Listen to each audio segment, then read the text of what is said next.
देख रहे हैं पंच न्यूज एनसीआर और मैं हूं आपके साथ मानवी ठाकुर। शुरुआत करते हैं आज की खास खबरों से। अधिक अपडेट्स के लिए बने रहिए पंच न्यूज एनसीआर के साथ। चैनल को लाइक, शेयर, सब्सक्राइब करें और बेल आइकन दबाना बिल्कुल न भूलें। अनीता चौधरी हत्याकांड का मुख्य आरोपी गुलामुद्दीन की गिरफ्तारी के बाद भी इस प्रकरण का निस्तारण नहीं हो पा रहा है। पुलिस ने बुधवार को अनीता के शव का पोस्टमार्टम करवा दिया। अब पुलिस शव का अंतिम संस्कार करवाने का प्रयास कर रही है। इसको लेकर परिजनों को नोटिस भी दिए जा रहे हैं। इस बीच शुक्रवार को अनीता चौधरी के बेटे राहुल चौधरी ने कहा कि अगर उनकी मां के शव का दाह संस्कार पुलिस ने जबरदस्ती किया तो वह खुद पुलिस कमिश्नर कार्यालय के सामने आत्मदाह कर लेगा, क्योंकि पुलिस अभी तक इस मामले में हमारे द्वारा बताए गए नामजद आरोपी तैयब अंसारी को गिरफ्तार नहीं कर सकी है। वीर तेजा मंदिर कुड़ी भक्तासनी में धरने पर बैठे अनीता के पति और पुत्र ने कहा कि हमने पोस्टमार्टम के लिए कभी मना नहीं किया था, तहरीर पर हस्ताक्षर कर दिए थे। पुलिस ने खुद जानबूझकर देरी की थी, लेकिन अब जब तक तैयब अंसारी गिरफ्तार नहीं होगा तब तक अंतिम संस्कार हम नहीं होने देंगे। मनमोहन चौधरी ने कहा कि हमें पुलिस की जांच पर भरोसा नहीं है। उल्लेखनीय है कि 27 अक्टूबर को गायब हुई अनीता का शव 30 अक्टूबर को मुख्य आरोपी गुलामुद्दीन के घर के पास से एक गड्ढे में टुकड़ों में बरामद हुआ था। रात को पुलिस उठाने आई। पिता पुत्र ने बताया कि गुरुवार देर रात को पुलिस के अधिकारी कई गाड़ियों के साथ यहां पहुंचे थे और जबरदस्ती उठाने का प्रयास किया। वे चाहते थे कि हम अंतिम संस्कार के लिए सहमति दें। तैयब अंसारी पर शक। अनीता चौधरी के गायब होने के बाद अनीता की सहेली सुनीता उर्फ सुमन और अनीता के पति मनमोहन चौधरी के बीच की बातचीत की रिकॉर्डिंग भी सामने आई थी, जिसमें तैयब अंसारी का नाम आया। रिकॉर्डिंग में सुमन कह रही है कि तैयब ने ही अनीता को गायब करवाया होगा। पुलिस ने तैयब को घटनाक्रम सामने आने के बाद उठा लिया। कई दिनों की पूछताछ के बाद उसे जेल भेजा, जहां से उसे जमानत मिल गई। गुलामुद्दीन से भी अभी तक की पूछताछ में पुलिस तैयब अंसारी के इस मामले में भूमिका स्थापित नहीं कर पाई है। निश्चित रूप से अनीता जी चौधरी के हत्याकांड के संबंध में हमारे साथ है उनके पुत्र राहुल जी।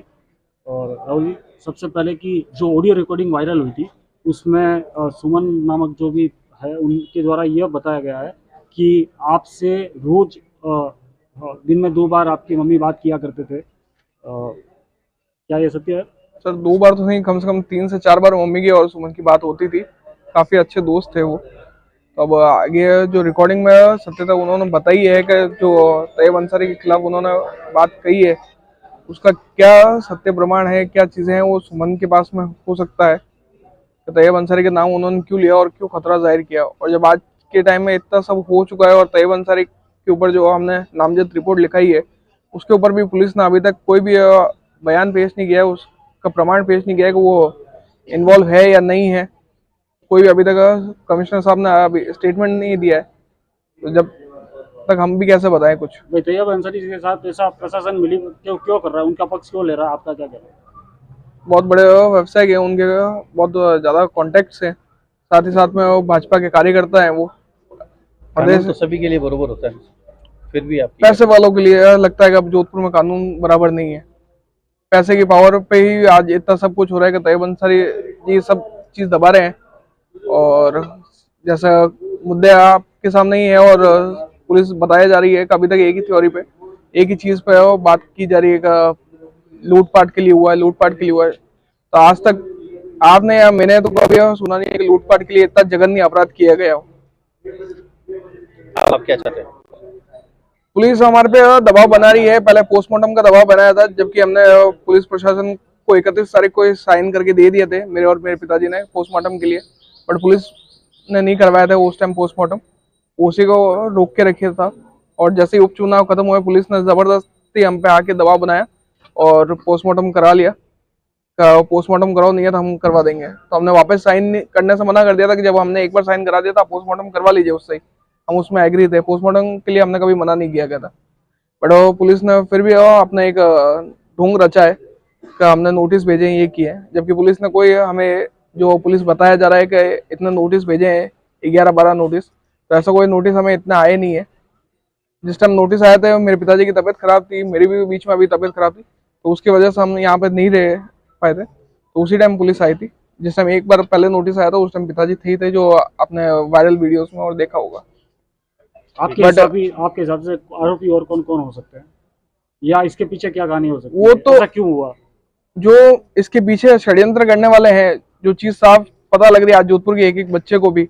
आप बताएं सर, आप मैं वही बता रहा हूँ कि हमने जो हमारे पास में एक डाउट था, तैयब अंसारी ने किया ये सब कुछ और वो करवा भी सकता है क्योंकि वो गुलामुद्दीन के भी टच में था, उसका अग्रवाल टावर में आना जाना था, तो उसी के कारण से हमें उसके ऊपर सबसे पहला प्राइम डाउट हुआ और सुमन ने उसका नाम ले चुकी थी, इसीलिए वीडियो रिकॉर्डिंग में उनका नाम भी है। वीडियो रिकॉर्डिंग में जांच प्रशासन कर रहा है, अगर जांच प्रशासन कर रहा है तो प्रशासन उनको गिरफ्तार कर चुका होता तो प्रशासन अभी तक उनकी भूमिका को क्लियर भी तो नहीं कर पा रहा है कि उनका सहयोग है या नहीं उनके खिलाफ। शायद जांच पूरी होने के बाद प्रशासन उनकी पूरी जांच में तो सर प्रशासन एक ही चीज कहता है कि लूटपाट के लिए हुआ है। क्या आप मान सकते हैं कि ये जघन्य अपराध लूटपाट के लिए हुआ है? वो तो जांच में पता चलेगा। मैं तो क्या पुलिस ने ये भी कह दिया था कि बिना पोस्टमार्टम के शरबत पिलाया गया था, जबकि पुलिस ने अभी पोस्टमार्टम हो गया, ना तो हमें रिपोर्ट दी गई है ना पुलिस ने रिपोर्ट के लिए आपसे बात की है कि शरबत पिलाया गया था कि नहीं पिलाया गया, तो उस बात पे भी अभी तक पुलिस ने कुछ नहीं बोला है। पुलिस ने पहले जो डीसीपी साहब है उन्होंने बयान दिया था कि जो गड्ढा है वो 27 तारीख से पहले खोद दिया गया था, अब वो पुलिस ने वही बयान अपना भी चेंज कर दिया कि 27 तारीख के बाद में गड्ढा खोदा है। तो इस चीज पे पुलिस प्रशासन पे कैसे विश्वास करें हम, जबकि मम्मी जो गहने अगर पहनते थे, 2 चैन हाथ में और 2 अंगूठी, इससे सोने के लिए तो चैन स्नैचिंग हो सकती है, उसके अंदर ये इतना जघन्य 6 टुकड़े करके जघन्य अपराध करना नहीं हो सकता। मैं आप लोगों से ये अपील करना चाहता हूँ, जैसे पुलिस हम पे दबाव बनाई जा रही है। कल रात को हम यहाँ पे नहीं थे, शाम के टाइम में मेरे पिताजी की तबीयत खराब हो गई थी, तो उन्होंने हॉस्पिटल लेके गए थे हम दिखाने के लिए डॉक्टर को, उसी टाइम पुलिस नोटिस लेके आई। उसके बाद में राहुल जी हम तो आपसे सिर्फ ये जानना चाहते सर रात को 3 बड़े अधिकारी और SHO इतने आके 10 गाड़ी आके हम पे दबाव क्यों बना रही है, हमें उठा के क्यों लेके जाना चाहते हैं कि हम दाह संस्कार करवा लें? इसके पीछे इतने चीज के लिए भी कि जब पुलिस अपने बात कब की घटना है? कल रात की घटना है सर।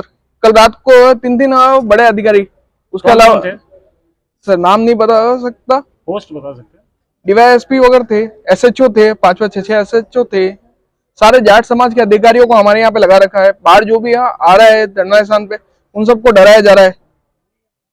एम्स के अंदर भी उन्होंने यही किया था सुबह, जिस टाइम एम्स के अंदर हमने साइन वगैरह सब कुछ करके दे दिए थे, सब लोगों को बाहर डरा के और रख लिया था कि कोई अंदर नहीं आएगा। अगर ये मामला इतना ही पुलिस कह रही है जिस हिसाब से अगर होता, तो इतने बड़े अधिकारी यहाँ पे आके हमें जबरदस्ती यहाँ से लेके जाके दाह संस्कार के लिए पुलिस जबरदस्ती कर रही है क्या? पुलिस जबरदस्ती कर रही है सर, वरना इतने पुलिस वाले कैसे रह सकते थे? ऐसा क्यों कर रही है पुलिस राहुल भाई? मैं पूरे मामले को दबाने के लिए, क्योंकि मामले में मुख्य आरोपी जो है वो गिरफ्तार कर चुका मुख्य है, जुर्म मान चुका है सर। यस, मैंने ये मुख्य आरोपी ने 6 बयान दिए होंगे अभी तक जी। सत्यता अभी तक किसी के ऊपर साबित नहीं की गई है। सत्यता पुलिस अपनी एक ही थ्योरी पे चल रही है कि उन्होंने लूटपाट के लिए किया है। आप जोधपुर के अंदर एक एक व्यक्ति से पूछ सकते हैं कि लूटपाट के लिए इतना जघन्य अपराध तो हो सकता है क्या? लूटपाट के अलावा इसका और क्या कारण हो सकता है आपके हिसाब से? वो तो षड्यंत्र, अब पीछे क्या चल रहा है वो तो बताया जाए।